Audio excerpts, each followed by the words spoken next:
Sige nga po, buksan na po Luke chapter 4, Luke chapter 4, verse 4, 14, to 12. Kita niyo na po ba? Kita niyo na mga kapatid. Luke chapter 4, verse 14. Yan. Mahaba lang po ng konti, pero alam ko naman na madalas yung naririnig itong verse nito. Ang gamit ko po ay the Living Translation. Kawawa yung gamit ko sa daily. Sabi po ng Luke chapter 4, verse 14, pakikita mo mabuti, then Jesus returned to Galilee, filled with the Holy Spirit power. Reports about him spread quickly through the whole region. Hindi pala tayo dyan, nice. Through the whole region, and he taught regularly in their synagogue and was praised by everyone. When he came to the village of Nazareth, his boyhood home, he went as usual to the synagogue on the Sabbath and stood up to read the scriptures. Verse 17, the scroll of Isaiah the prophet was handed to him. He unrolled the scrolls and found the place where this was written. Sabi po ng verse 18, the Spirit of the Lord is upon me, for He has anointed me to bring good news to the poor. He has sent me to proclaim the captives to be released, that the blind will see, that the oppressed will be set free, and the time of the Lord's favor has favored. Salamat po, Panginoon, ngayong umaga. Ikaw po amang magturo po sa amin. Let the power of the Spirit of Lord be our continual guidance and teacher today. At sa iyo rin lahat po ng aming papuri. Bigyan mo kami ng malawak, ng pangunawa, at hanggang puso na makinig sa inyong mga salita. Salamat po sa umaga nito. At ito amang siyang Diyos po ng pinag-aalayan na namin ng salamat at papuri sa ngalan ng Panginoon Jesus. Tayo rin magsabi ng Amen. Okay, tema po natin ngayong umaga ay mission and purpose of the Lord Jesus Christ. Mission and purpose po ni Jesus Christ ang pag-usapan po natin. Last week, ang tema niyo po ay the wisdom from power and wisdom from God. Ano po yung verse na yung Sunday?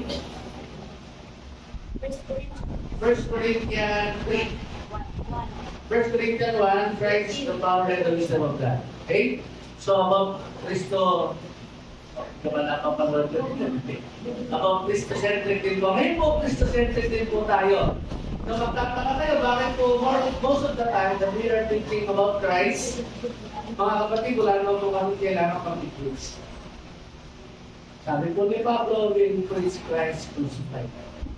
So kung magiging bida si Cristo at the time of the pulpit, it's because si Cristo naman talaga ang tinataas po natin. Reason why kaya ang pangalan po ng church natin ay Lord Jesus Christ. Okay. Historical background, sabi po ng Luke chapter 4, verse 14 and 14 hanggang 22. Sabi po dyan,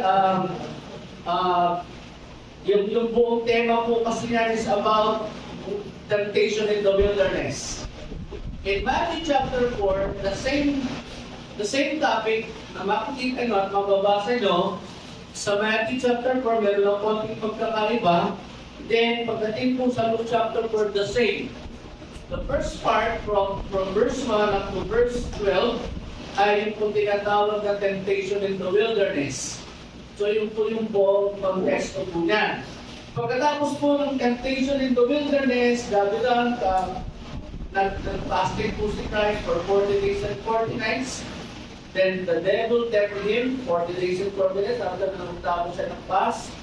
At doon po mababasa nyo in Luke chapter 4, yung doon nangyari, kung paano siya tinempto ni Christ. From verse 1 up to verse 13, nilagyan ko nga po ng highlights dito that every time the devil tempts Jesus, ang laging sinasabi ni Christ, sabi na, the scripture says. 3 times po binanggit po niyan from verse 1 up to verse 13, So sabi niya in verse 6, but Jesus told him, the scripture says. Tapos the second part is in verse 12, sabi niya, Jesus responded, the scripture also says. Sabi ng verse 8, Jesus replied, the scripture says.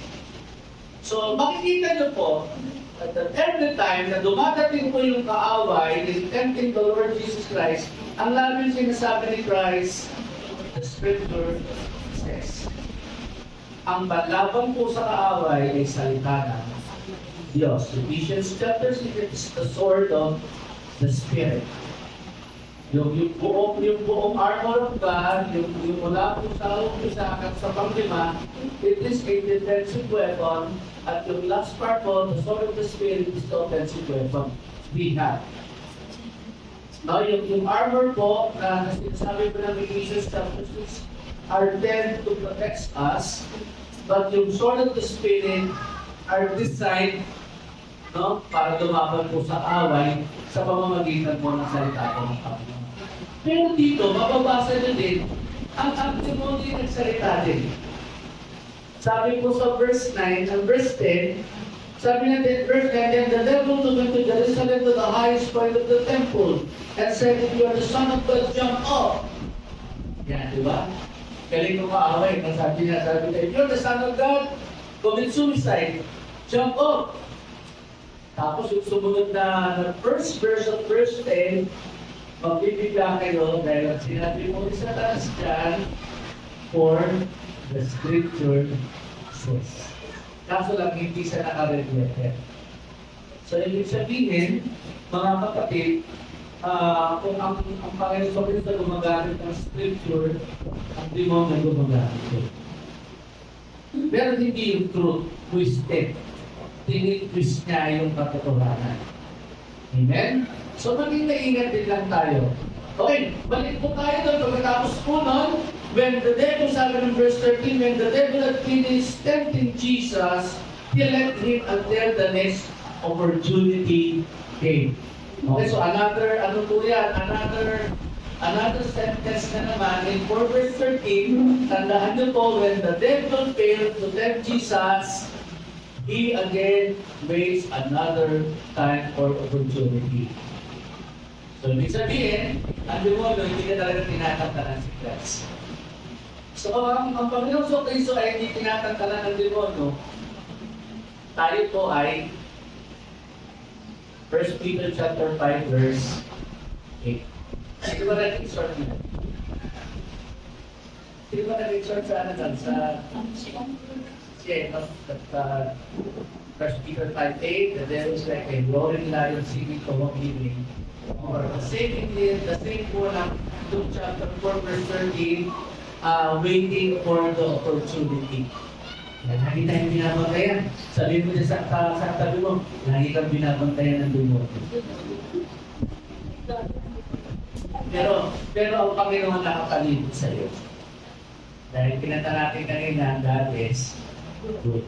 Okay? So, historical emphasis po na, emphasis on Christ's ministry. Yan po yung sinasabi po ng Luke chapter 4. Basahin po natin, sabi niyan sa verse 16. Sa verse 14, then Jesus returned to Galilee filled with the Holy Spirit, Father, reporting about the spread quickly throughout the whole region. Okay? Saan po unang pagkatapos po ng temptation, pagkatapos po ng victory over the temptation, saan pumunta si Christ? Pumunta si Christ sa Nazareth, yung hometown niya. Doon niya unang pinangaral po yan. No? Sa Nazareth, sabi po dyan, Jesus returned to Galilee, filled. No? Sabi po sa verse 1, is to his hometown. Bumalik si Kristo doon sa kanyang kinalagyan. When he came to the village of Nazareth, sabi ng verse 16, his boyhood home, he went as usual to the synagogue on the Sabbath. So yan po yung context po ninyo, po yung sinabi po dyan. Sabi po ng verse 16, Pagkatapos po ng temptation in the wilderness, immediately pumunta si Christ sa Nazareth, yung kanyang lugar, doon siya nangaral. No? Pero before that, kung nangangaral na po siya every time, kasi po customary po ni Christ, at every time na natin siya sa isang lugar, natin siya sa isang bagay, sa Galilee, sa Capernaum, sa Nazareth, ano ang laging hinahanap ni Christ? Ano po? Ang lagi kong hinahanap ni Christ, synagogue. Yan po yung lagi nang hinahanap. Pag umupunta siya sa isang bayan, ang unang-una ng laging pinupunta ay the synagogue. Bakit? Kasi yung synagogue, yan yung lugar na kung saan pwedeng mangaral. Di ba tinuro mo na yan dun sa ating customs and manners? Yung synagogue po kasi is a place of worship, is a place of education. Pag meron kang gustong ituro, go to the synagogue.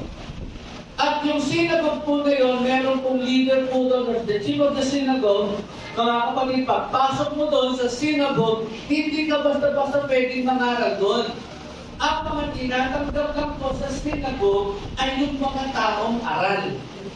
Well-known people, Sadducees, Pharisees, scribes, and teachers of the law. Sila yung mga nandun sa synagogue, kaya pag pumasok ka, if you are not well-trained and knowledgeable sa scriptures, hindi ka basta-basta matatayin yan.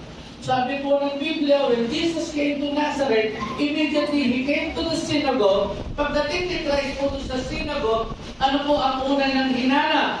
Pagtayo niya sa synagogue, kasi yung synagogue ganito eh. Ganito yung synagogue. It is an elevated place where the preacher of the synagogue stands. Meron siyang mahabang platform, mataas na platform, at kayo yung nakikinig. At pagkatapos po ng pagtayo ko, may darating po na attendant, he will handed me the scroll. Ibibigay niya yung tinatawag na scroll. Pagkatapos po nang ibigay yung scroll, bubuksan yung scroll, babasahin, then yung scroll na mapupunta sa kanya, yun ang ipapangaral na at ituturo niya sa synagogue in front of a well-known and trained people, Pharisee, teacher of the law, on that time. So medyo mabigat. Kasi tatayo ka sa mga leader na mga religious leader na nandyan. Nandito nag-aabang sa kanya, nandito nagtatrap sa kanya. Sabi niya, sige, mangaral ka. Then sabi po ng Biblia, when came to the village of Nazareth, he went to the synagogue on the Sabbath and stood up to read the scriptures. The scroll of Isaiah the prophet was handed to him. Sabi po ng verse 36, and verse 17, the scroll of Isaiah, the prophet who handed to him, he unrolled the scroll and found the place where this was written. Verse 18, ang sabi na, the Spirit of the Lord is upon me, for He has appointed me to bring good news to the poor. He has sent me to proclaim the captives will be released, that the blind will see, that the oppressed will be set free, and the time of the Lord's favor. Yan po yung nakasabi dyan, di ba? Oppressed, blind will see, that the oppressed will set free in verse 19. And then yung sabi ng verse 19, and that the time of the Lord's favor has come. Okay, so yun po yung sinasabi po ng synagogue attendant that handed over to Jesus Christ yung scroll. When Christ opened the scroll, automatically tumambad sa kanila yung the Spirit of the Lord is upon me. No? Pagdating po doon sa later part, kung titinig ng mabuti sa verse 19, you can notice that ang sabi na, the acceptable favor of the Lord has come. Amen po ba? And at the time the Lord's favor has come. Okay, kung titinig mo mabuti yan, mga kapatid, ngayong umaga, papansilin niyo po yan mabuti, meron yan, binigay kay Christ po yung scroll, no? Kaninong libro yung nabasa? Isaiah chapter Isaiah chapter 61 verse 1 and 2. Kala ko, di ko nakita. Yan. Sabi ng Isaiah chapter 61 verse 2, pakinggan mo mabuti. Meron kayong mga notice po dyan. Sabi po ng Isaiah 61 verse 2, He sent me to tell those who mourn that the time of the Lord's favor has come, and with it the day of God's anger against their enemies. Yung pong verse 2, merong dulo. Ang sabi po ng dulo ng Isaiah chapter 61 verse 2, that the time of the Lord's favor has come. Pagdating sa Luke chapter 4, pagdating po sa later part ng Luke chapter 4, makikita nyo, yan, di ba? Doon sa Isaiah 61 verse 2, meron nasa dulo yun. Ano yung nasa dulo nun? The day of God's anger against His enemy. Pansinin nyo mabuti. Yung favor of the Lord, it is located in 61, verse 1 and 2 ng Isaiah, the Spirit of the Lord. Kinote po yan ni Luke when Luke wrote the Luke of the Epistles and the Gospel of Luke, chapter 4, the same 61 verse 1 and 2. But pagdating doon sa dulo, pero hindi sinama si Luke. Ano yung sinama niya? Yung the anger of the Lord, yun ang wala ko. Diba? Nabasa nyo ba? The day of God's anger against their enemies. Hindi nakasulat sa aklat. So, meron kasi po yung the days of God's anger will about to come, actually future happenings po yan. So, ang dala ni Christ is favor. Okay? Favor. Ano po yun? Sabi na, the Spirit of the Lord is upon me, for He has appointed me to bring good news. So, ang dala po ni Christ, when Christ came into the synagogue, on the synagogue of Nazareth, when He stand in the pulpit and the synagogue attendant handed over Him the scroll of Isaiah 61, immediately, ang sabi po ng ating Panginoon, the Spirit of the Lord is upon me. He has anointed me. Yung 61 verse 2 ng Isaiah and Luke chapter 4, mga kapatid, meron pong sinabi si Christ doon.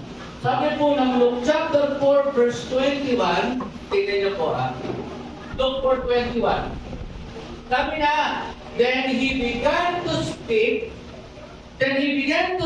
to them the scripture you have heard has been fulfilled this very day. So ano po ibig sabihin nun? Yung Isaiah 61 verse 1 and 2, the Spirit of the Lord is upon me, for He has anointed me, sabi na, to spread good news. No? Pagdating to sa verse 2, the anger of the Lord will about to come. Pagdating ng Luke chapter 4, ina-affirm na ni Christ na yung scripture na narinig nila ay fulfilled na sa araw na yun. Meron kasi mga scripture po in the Old Testament, makikita nyo po, yung Isaiah chapter 61 verse 1 and 2 is a prophetic verse. Prophecy po yun na Isaiah. Alam natin that Isaiah was one of the major prophets in the Old Testament. Bakit po sinabing major prophet? Kasi marami at mahaba yung kanyang sinulat. Ang mga propeta po ay the same. And that's the reason why they have been called the minor prophet and the major prophet, well, simply because ang pagkakaiba lang nila yung length po ng kanilang sinulat. Pag maiksi lang ang sinulat ng prophet, he belongs to the minor prophet. Pag mahaba at very lengthy po ang sinulat ng isang propeta at that time, he was being considered as a major prophet. So Isaiah was a major prophet. Malayo pa lang, wala pa si Christ. Di ba sinasabi niya na sabi niya, a son is born, and they call this name Emmanuel.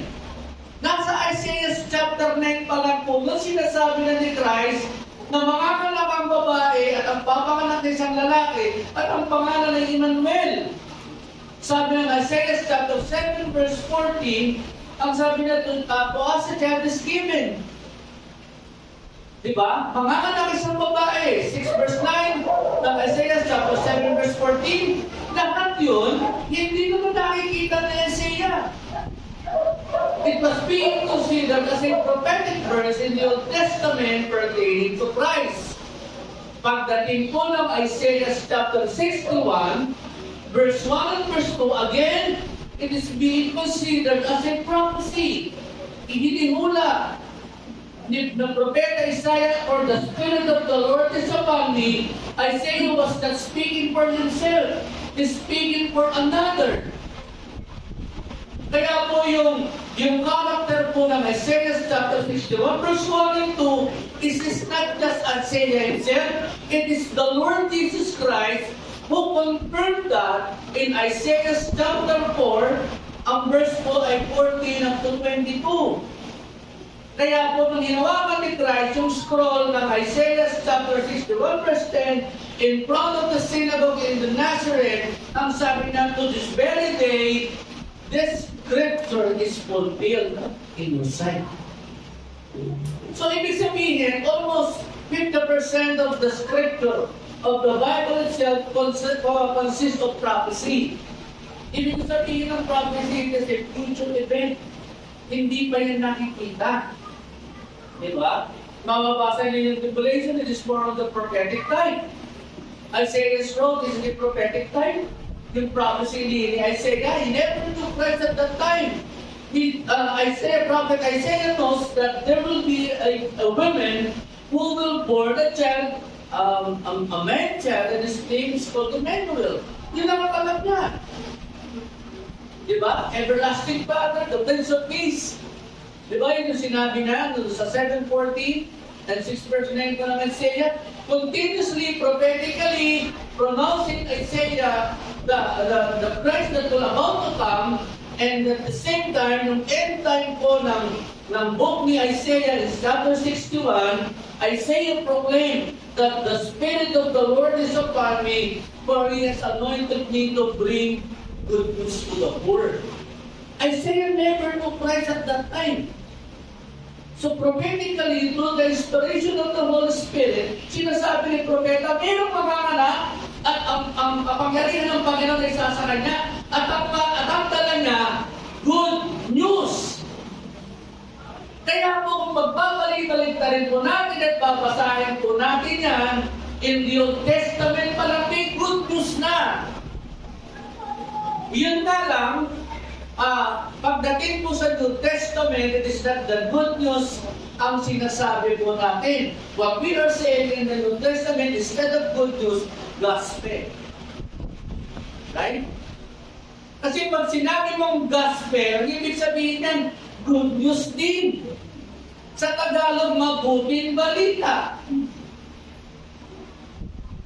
Wala akong pinagkaiba yan. Pag sinabing gospel, it is the gospel of the kingdom of God, the gospel of Jesus. Ano isa lang ang ibig sabihin na? It is the good news. Mabuting balita, mabuting salita, mabuting paalala. So yung po yung gospel. So in the Old Testament, meron ng good news. Bakit po? Meron kasing verse po sa Old Testament that you can see na mababasa yun Isaiah chapter 40 verse 9, dito nagpugat yung tinatawag na gospel and good news and tidings. Isaiah chapter 40 verse 1, this is the thundering word about good news. Sabi ng Isaiah chapter 40 verse 9. Sabi ng comfort my people, O Zion, messenger of good news, shout from the mountains, mountain tops, shout it louder, O Jerusalem, shout and do not be afraid. Kaya nga po yung Isaiah 61, it is the proclamation of good news that has been rooted in Isaiah chapter 40 verse 9, that even in the Old Testament itself, sinasabi na yung mabuting balita ay pinagsisigawan. So that will be the gospel. Ang terminology lang, it is not the gospel itself, but what we are saying in the Old Testament is concerning the good news. The good news and the gospel are the same. There will be variation regarding that, but we are talking about the good news is more on the future coming. The gospel will be on the present coming, the present situation. Tama po ba? So kaya po yung good news po na yan, pagdating po ng panahon ni Christ, di ba? Pagdating po ng panahon ni Christ, eto na, temptation. The demonyo himself report after ng fasting for 40 days and 49, nagutom siya, then the devil came. Nung dumating ang demonyo, sinubok siya, sabi niya, gawin ko tinapay, kumalo ka sa ibabaw ng ano, sabi niya, hiingatan ka. Diba? Gawin mong tinapay ang mga batong ito, diba? Na para po, surang bato, yung mga tinapay kasi dati na, sa color day. Diyan sabi niyo, tumalong ka. Sabi ng Biblia, ingatan ka ng yung mga angal at ang sagot ni Kristo. Diba? Ang sagot ni Kristo, the scripture says also, you must not test the Lord your God. So scripturally, Christ is using the Old Testament as a defense. Kaya po nung tumayo na si Christ, yung proper time na po, yung opportunity time ni Christ, na para bumalik at mangaral at simulan na yung kanyang ministry, pagkatapos po ng temptation, full of the Spirit na po siya, punta sa Nazareth, pasok sa synagogue, tayo sa harapan ng mga tao, binigay yung attendant, pagbukas ni Christ, the Spirit of the Lord is upon me. He has anointed me. What's meant by the word anointed? Anointed means to have. Anointed means to set apart for the word of God. No, yung pinahiran, pinili, pinamisyon ng Panginoon, no, pinili ng Diyos, nilagyan ng Espiritu Santo sa anointing oil. Sabi po na, to set apart, to commission, to qualify. Pag ikaw daw ay pinadala to send message or to this, you are qualified. He has anointed me, means to anoint me means to giving me the qualification, giving me the commission and set apart.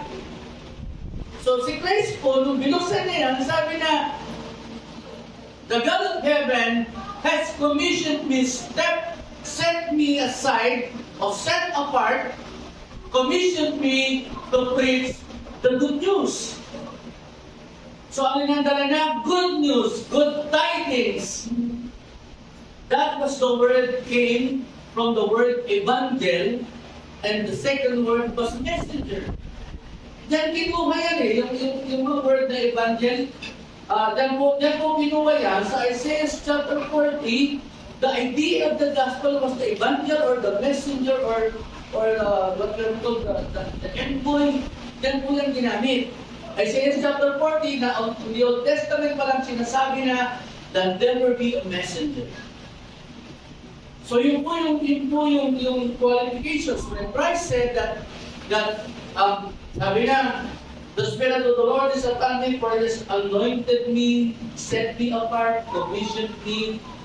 Nung sabi ni Christ, to bring good news. Okay? Second question is this. What is the good news? Bigla naman ang magiging tanong. Di ba? Ano yung mabuting balita? Ano po yung mabuting balita? Ano yan? Nandito tayo sa ano? Dahil, papasok tayo sa kingdom. Okay. So when we enter into the kingdom of God, no? Kasi present sa atin, kingdom of God. What will be the second question will be raised upon it. Sabi na, how can we enter the kingdom? Kasi kahit nandito ngayong kingdom, if you do not understand and know how to enter God's kingdom, it will be useless. Tama po ba? Kailangan, alam ko din kung paano pumasok. At kilala mo din kung sino yung nandun sa loob. Who will be the king of the kingdom and how can we enter that kingdom? So that will be the second question. And now, sabi ni Christ, that God has anointed me to bring good news. And what will be the good news that Christ brings to this world?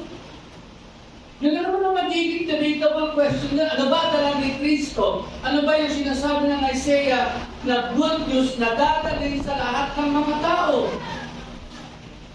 Pag sinabing good news yan, good report yan.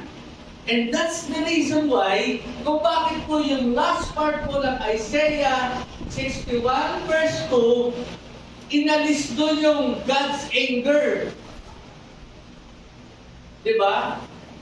Kasi ang dala ni Christ, good news muna. Saka na natin pag-usapan yung anger of the Lord. Kaya lang isinusulat ito ni Luke, ang sabi niya, that the press will be free, that the time of the Lord's favor has come. Basahin mo, wala na din yung anger of God. It was being intentionally deleted by Luke. Kasi yung anger will be a second portion po na mangyayari. Amen? Amen po ba? Nalinawan na sa tabi ko, bawal matulog ha? Tulog kayo ha?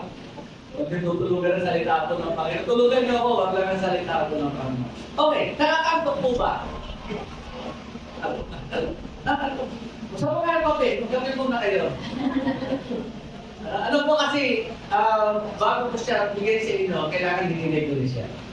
Tama po. Para paglakas nila, wala kayong questions na nag-iwan sa inyong ulo. Ano ba yung dapat ganito?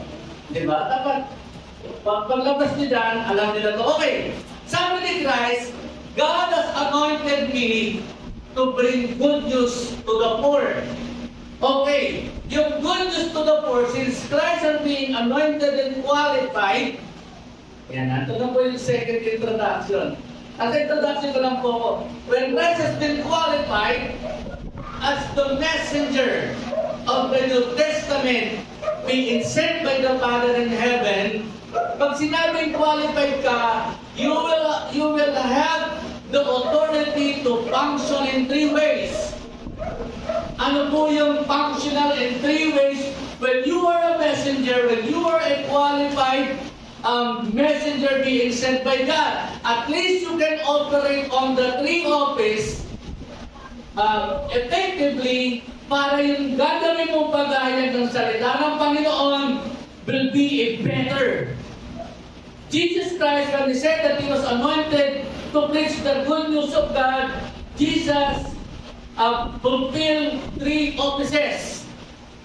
Ano yung offices na yun na pinupulfill ni Christ habang pinipins niya yung tinatawag na Isaiah 61 verse 2. Number 1 is the office of the king, the office of the priest, and the office of the prophet. Yan po yun yung 61 verse 2 and Isaiah and Luke chapter 4. So, dahil yung tatlong office na ginagawa ni Christ, reason why, bakit? Kasi ang sabi na, God the Father has anointed Him, qualified Him, commissioned Him to bring the good news. So, nung ginagawa na po ni Christ yung pag-commissioning, yung paghahayag ng salita pa ng Panginoon, He was operating on the three offices at the same time. The king, the prophet, and the high priest. Kumikilos po sa kanya yun, gumagawa po sa kanya yun. Kung pag-aaralan yung mabuti, yung Isaiah po na yan, makikita na that Jesus fulfilled the ministry of the following. First Samuel, office of the king, First Samuel chapter 9 verse 16, and First Samuel chapter 10 verse 1. The office of the high priest, Exodus chapter 29 verse 2, Leviticus chapter 7 verse 36, the office of the prophet in 1 Kings chapter 19, the verse 16. So, meron biblical premise. Amen? So, if ever you will ask, again, mamaya po, pwede mo po okay na ginawa ko, bibigay ko po sa inyo para makita nyo kung paano nag-operate si Christ. Okay, proclaiming the good news to the poor. Okay, sabi niya ng ating Panginoon, unang-una, comfort the broken-hearted. Sabi ng verse 18, He has sent me to proclaim the captives will be released. Sabi po ng verse 18, healing and relief to the person burdened and distressed. Christ function on the office of the priest. Ang sabi na, pinadala po ng ating Panginoon para i-proclaim po mga kapatid yung tinatawag na to comfort the broken-hearted. Sa Isaiah 61, babalikan niyo yung Old Testament, comforted po ang ginamit doon sa ibang translation. Ang sabi ng the reason why kung bakit pinadala si Christ dito, mga kapatid, is to comfort the broken-hearted, yung mga bagbag na puso. So, yung mga bagbag po, yung mga taong nandun sa distress, yung mga taong nandun sa problema, yung mga taong every day and every week that storming our GC na nagsasabi, pray for us, pray for us, pray for us. Ito yung mga tao na naghahanap ng panalangin. These are the people that are distressed. These are the people that are discouraged. These are the people na nagsasabi, wala na silang pag-asa, they want to die. Naalala niyo ba yung mga unang magigiting na tauhan ni David? Yung tatlong day, distress, discouraged, discontented. These are the people that every week na pinagkatsagaan natin sa panalangin, hindi naman tayo talagang nagdadala sa kanila. Bawat prayer request nila, ibinibigay natin kay Christ kasi si Christ yung mediator ng the New Testament. What we are doing as a ministry, we bring the good news. Kaya po si Christ, ang sabi na, nung sinabi ni Christ, this is fulfilled in your time, the prophecy that being handed over him in the synagogue, ang sinabi ni Christ, fulfilled na to sa araw na to ngayon. Naparito ako para sa lahat ng nabibigat ang dubha, lahat ng napapagal, Matthew chapter 11, na lahat ng may mga problema, lahat ng mga sumusuko na sa buhay, magkakaroon ng kapahingahan. So that will be the main purpose and main mission of Christ.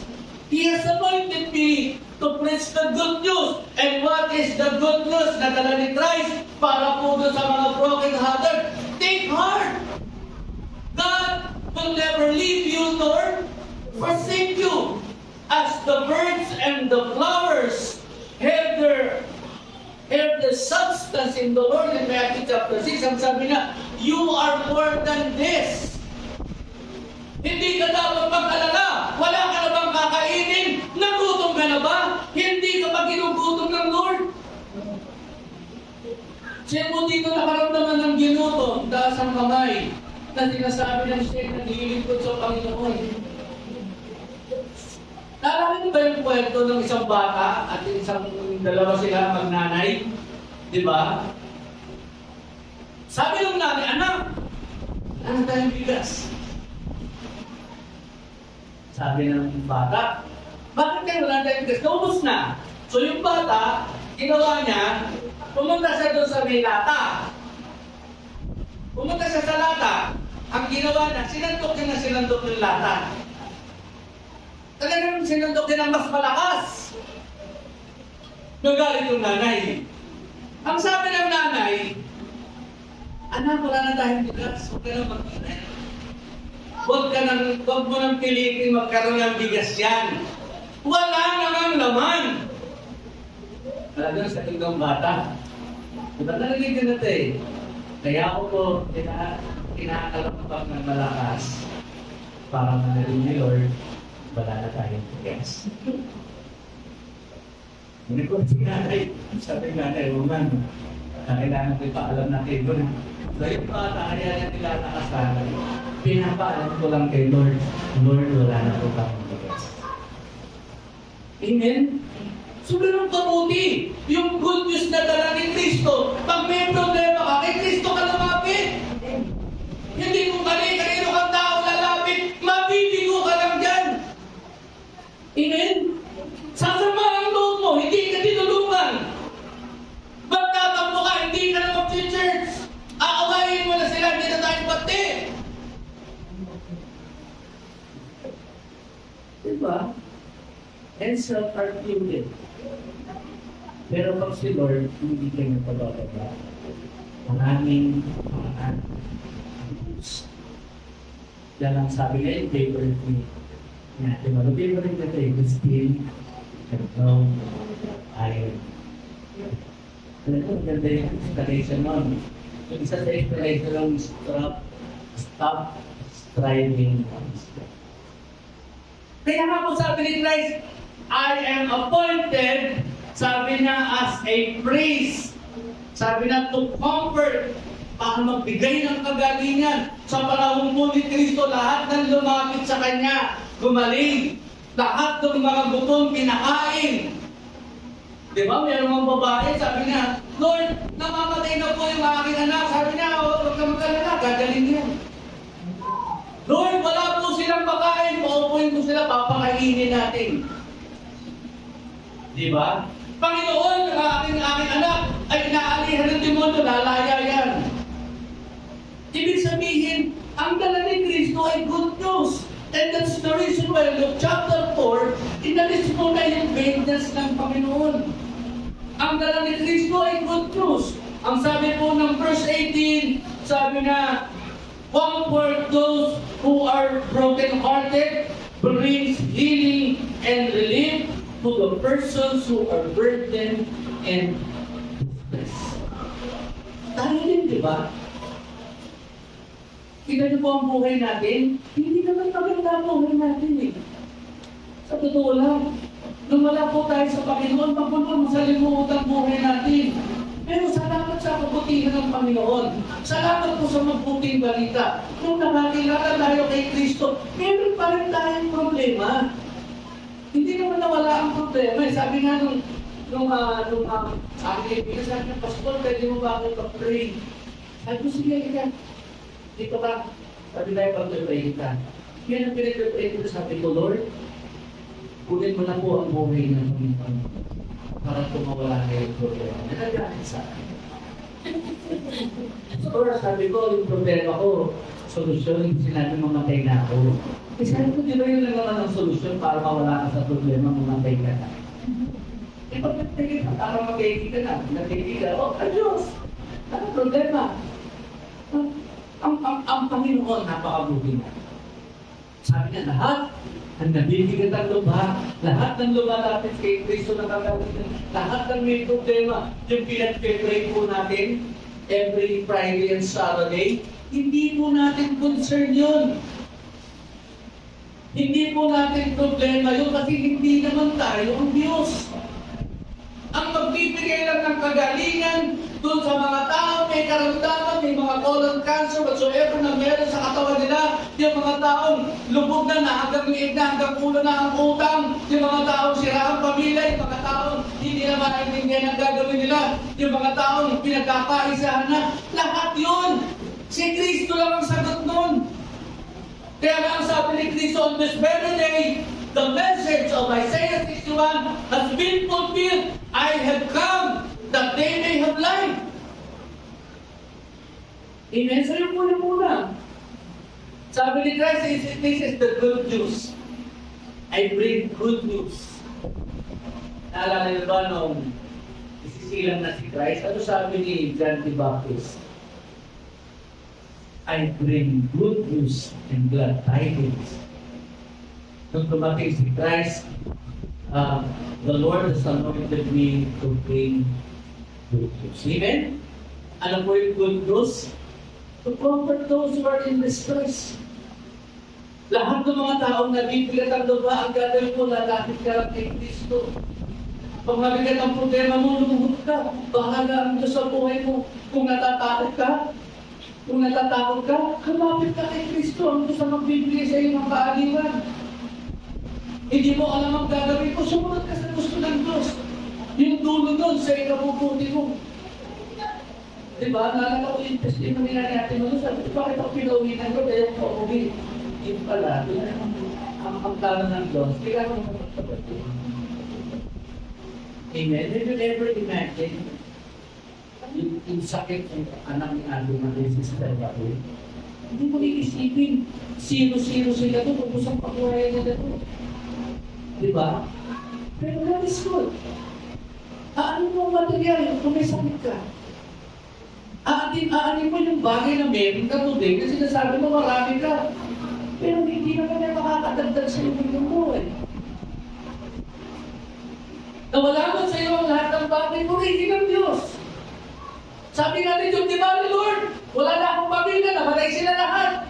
Tuwa-tuwa ako, yung mga halit natin, nilakaw. Tapos, yung mga anak ko, nagdisgrasya lahat. Tapos, pag-gising ko kinabukasan, dami ko ng pukol. Sabi ni God, purihin ang Diyos ng buhay. Ang Diyos ang nagbigay, ang Diyos ang mag-aalis. Pero may mga detractor sa gilid. Sabi ng kanyang asawa, curse God and die. Diba? Akala nila, pag dami nating problema, nasusumpa na tayo ng Diyos. Sabi niya, kaya ganyan, nagkakaproblema ka kasi yun. Pero God is good. Sabi ni Christ, I am anointed to comfort those who are in need. Kaya muna every time that we're reading and vision natin, kasalanan tayo. Kasi may mga tao piling pa rin lumapit sa Diyos. Amen?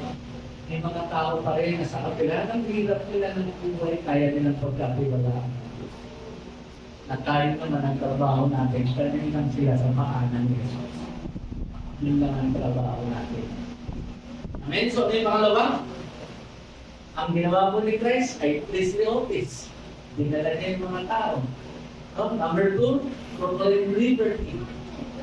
Sabi po dito sa verse 18, sabi niya, He has sent me to proclaim the captives will be released. Released yung mga bihan, mapalaya. Alam niyo po ba na yan po ay ginawa ni Christ? Talagang sinabi ni Christ, mga kapatid, John chapter 8, if the Son sets you free, you will be free. John 8, chapter 36, up to 34 to 36. Sabi na, if the Son sets you free, hindi naman sinabi, if you listen to your pastors, you will be free indeed. Pag hindi naman sinabi na pag nandito ka sa church, you will be free indeed.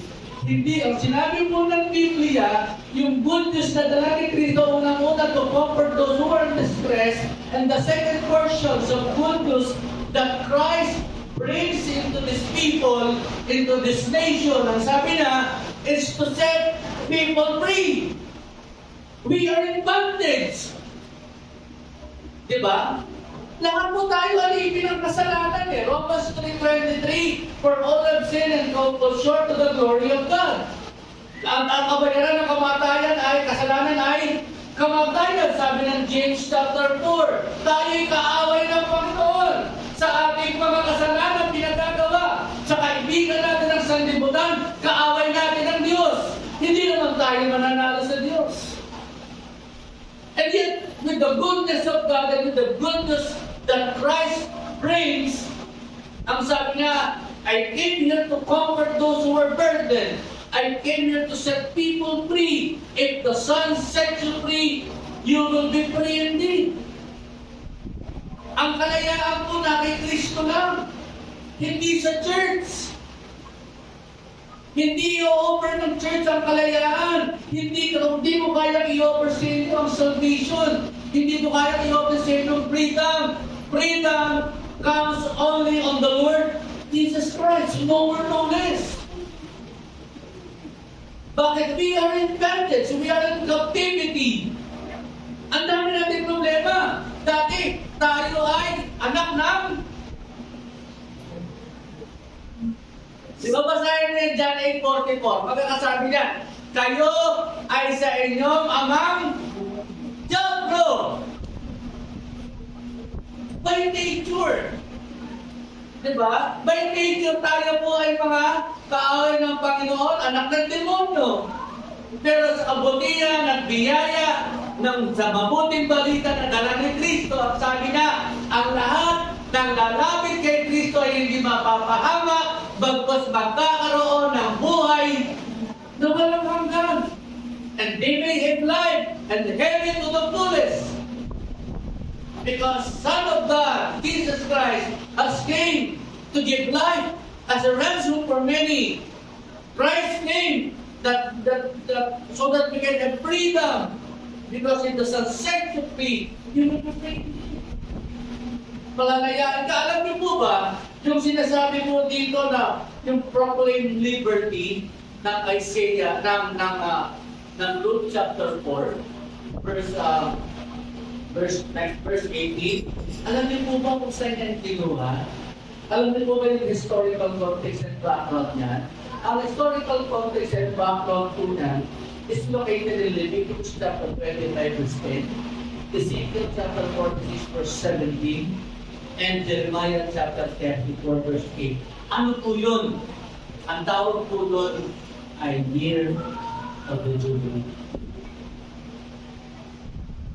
Yung Year of the Jubilee, yung Year of the Jubilee na yan yung panahon na i-declare na wala ka ng utang, wala ka ng kasalanan. Yan po yung every 7 years. 7 years yan, ano? Yung Year of the Jubilee sa Israel, pagdating ng Year of the Jubilee on the 7th year, kung natin kayo'y alipin ko, pakalayahin ko na kayo. Kung may utang na sa akin, cancel kayo. Kung meron kang problema sa akin, malayaan. Ipoproclaim mo yung kalayaan mo. Kaya kung gusto mong bumalik sa pagkanin, tatanggapin ka. Pero pag yan ay proclaim natin, this is the Year of the Jubilee, everyone must be free. Ganun din si Christ, kung dumating si Christ, bringing the good news, it is the proclamation of the Jubilee of the Lord. Palayain tayo sa ating mga kasalanan. Bayaran ng ating mga karugihan. Bigyan tayo ng buhay na walang hanggan. Bigyan tayo ng lahat ng pangangailangan natin. Pakawalan tayo doon sa talikala na gumagapo sa atin. Amen? Eh, pagkalulungan yan, di ba masaya natin? Masaya mo ba nasa kulungan? Di ba hindi? Bagamat libre pagkain, libre buwan libre tulugan. Hindi ba masaya natin? Di ba? Libre buwan ka na, libre pagkain. Kaya hindi ka pwede lumabas. Pumuti ka naman, tsaka tatawa ka. Kala mo, nasa tabaw mo. Tsaka puti mo, wala kang araw. Di ba? Pero ang kabutihan po ng ating Panginoon, Christ came, He proclaims liberty to the captives. Lahat po tayo bahagi. Kaya po yung purpose and vision po ng ating Panginoon, ang sabi niya, naparito si Kristo para sa good news. Lahat ng mga ating problema, bibigyan ng solusyon ng Lord. Yan yung good news. Pangalawa, lahat ng mga alipin, malalayanan ng Diyos. At ang sabi po nung muli, sa verse 18, lahat ng mga bulag ay makakakita. Hindi po yung bulag talaga gano'n na hindi nakakakita. Ibig sabihin, yung spiritual blindness will be opened by the Lord. Bakit po? Kasi ang dami po ngayon sa kapanahunan natin spiritually blind. Bakit po sinabi spiritually blind? Ikaw na ito sabi natin sa church. Ang alam nila, yun ang tao. Ang alam nila, pag gumagawa ka ng mabuti, nakakakay ko. Ang alam nila, na kahit hindi ka nagsisimba araw-araw, o minsan ka lang pumunta sa simbahan o kada birthday mo lang, alam nila na ikaw ay nasa Diyos pa rin. Alam nila na kahit hindi ka magsimba, alam ng Diyos ang pangangailangan niya. alam nila na pag pumasok sila ng simbahan, magbabawas sila ng isa. Diba yung mentalidad ng iba? Ang tawag po doon is spiritual blindness. And that's the reason why kung napalito si Kristo, para yung lambong po yung spiritual blindness, makakita tayo. At makikita natin ang katotohanan, at ang katotohanan ng siyang magpapalaya sa atin. Amen? Amen po ba? Right? Ano po yung last? Verse 19, and the time of the Lord's favor has come. Ano po yun? Yung pabor ng Diyos darating sa buhay.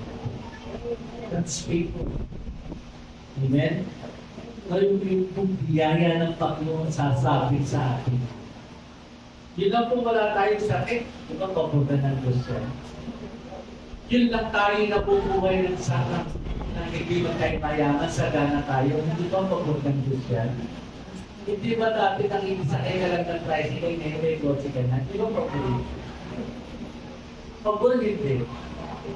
Di ba dati naglalakad ka lang papuntang palengke, ngayon may bisakyan ka na? Hindi ba pabor ng Diyos yan?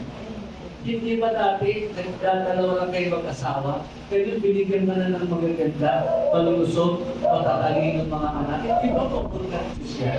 Pabor ba yan ng Diyos o hindi? Pabor ba?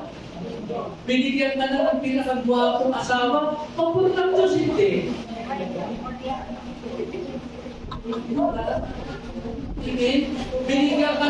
Binigyan ka ng napakaganda at napaka-sexy na asawa, pabor yan ng Diyos o hindi? Hindi ba? Hindi ba? Sarili sexy yan. Si Batil, lalo si Batil, sexy yan. O si Ate, sexy din yan. Si Cheryl, sexy. Sexy dati. Pabor eh. Makakita mo ang mga anak mo, may hawak ng gitara.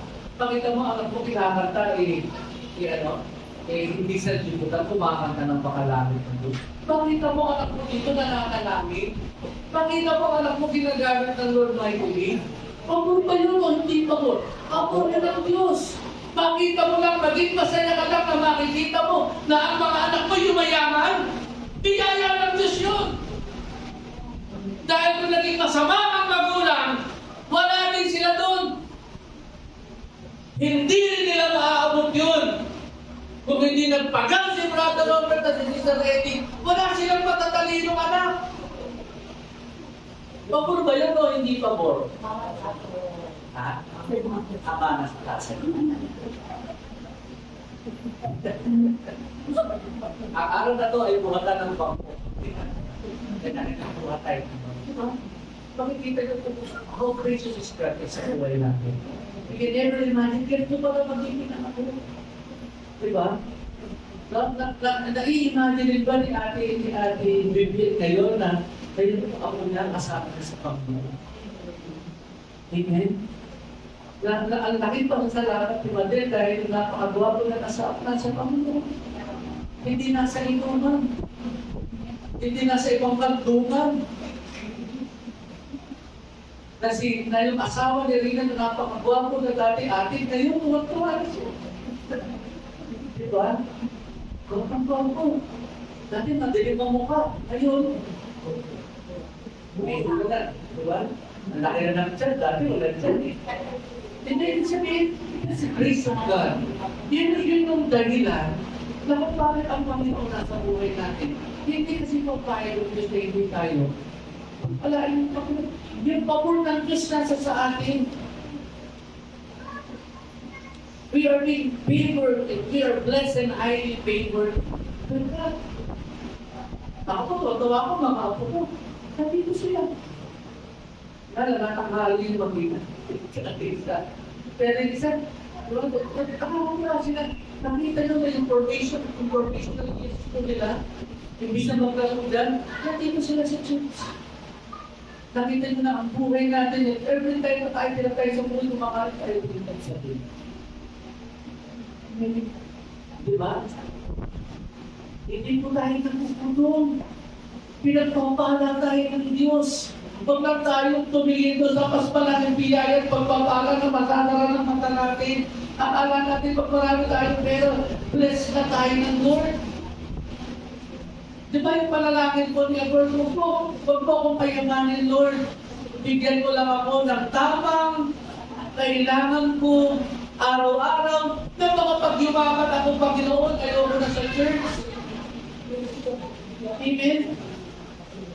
Kaya po ngayon mga kapasalamat po tayo. Dahil yung sinasabi ni Christ na the good news, hanggang ngayon dala natin.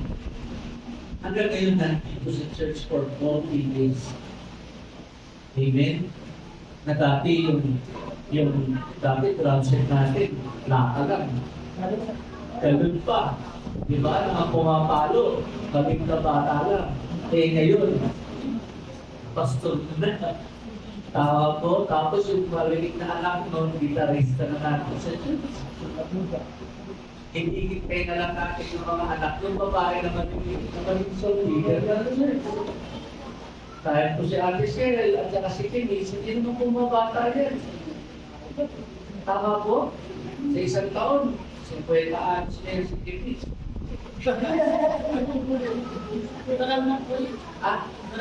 Bulan na, di ba? Tumbler na siya. Di ba? Pasalamat po tayo. Gusto na naman.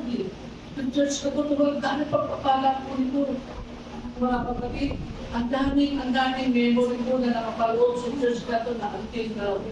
Nagpapasalamat po tayo. Hindi natin malimutan. Nakagaya po tinawid natin sa lahat ng araw at panahon. Mabuti. Okay? Pagpakan natin ng Lord.